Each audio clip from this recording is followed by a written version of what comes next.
Número 376. Pela irradiação desta graça, nós estamos falando do quê?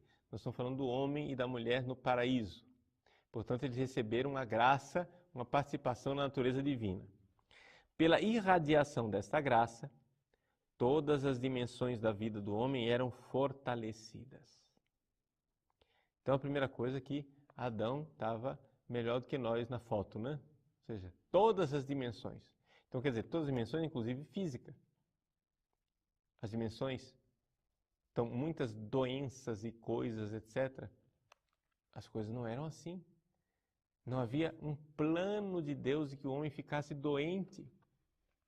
Né? O catecismo vai dizer, claro, enquanto permanecesse na intimidade divina, o homem não deveria nem morrer, nem sofrer. Atenção, tem muita gente que teólogos ficam perplexos com isso, dizendo, não, porque vejam só, isso daqui é só uma realidade mitológica, de que o homem não morreria. Não é bem isso. Dizem os teólogos modernos, que o ser humano, lá no paraíso, não é?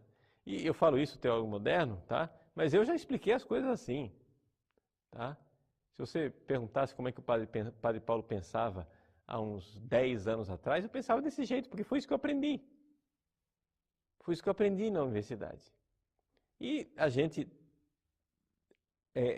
acolhe umas opiniões criticamente, outras a gente engole sem se perguntar. Então, qual é a ideia da teologia atual? É a seguinte, que o homem morreria, porque é claro, olha só, olhe para a natureza de um corpo humano, não é possível, né? Só de você respirar, você já oxida. Então, o corpo humano, ele necessariamente, ele sofreria, né? Com o pecado, com a morte. Ele sofreria a morte porque faz parte da própria dinâmica. Veja, os animais não pecaram, mas eles morrem, né? Por quê? Porque seres vivos morrem.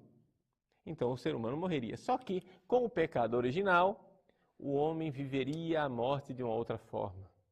O homem viveria a morte de uma forma menos dramática.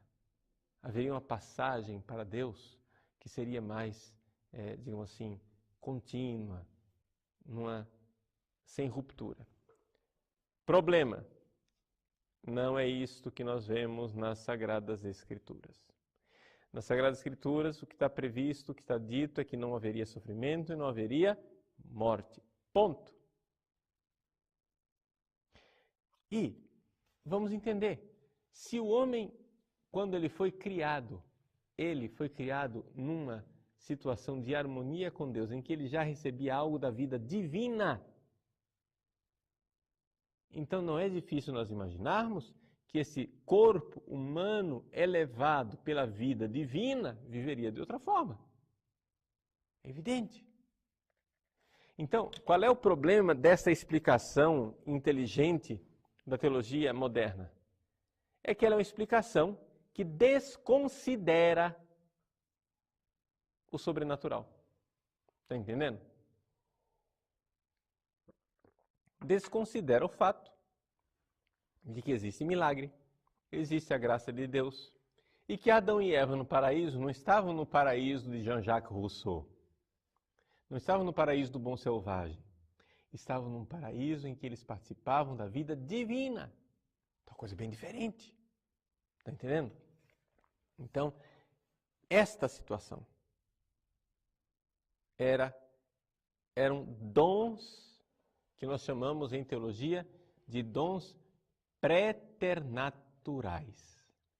Está entendendo? O que é um dom preternatural? É um dom do ser humano. Lá no paraíso, Adão e Eva tinham esse dom.